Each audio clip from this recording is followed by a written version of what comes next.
Good morning, students. So today we are having our next topic, that is basically angiosperms, and we are having various plant cycles. Before starting the topic, I would like to tell you something very important.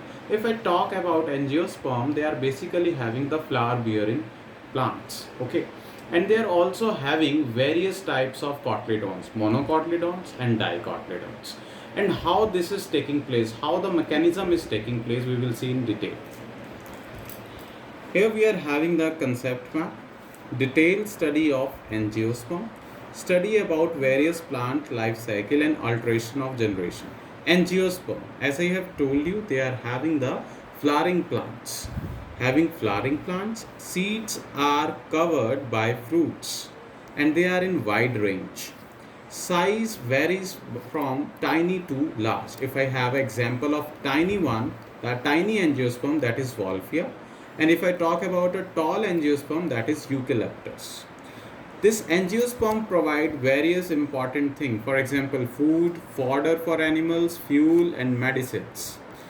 They are basically having two classes. One is basically the dicotyledons having two cotyledons. Di means two. Monocotyledon means having single cotyledon.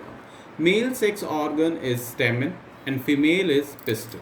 Moving further, we are basically having ovules. Ovules have the embryo sac.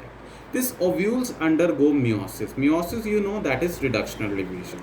And due to that, we are having the egg apparatus, and we are basically having two synergid cells. These are basically the accessory cells. Then three antipodal cells, which basically helps in the mechanical support. Then the polar nuclei, which are present in the center. These two polar nuclei fuse to form the secondary nucellus. Nucellus is the covering of the polar nuclei.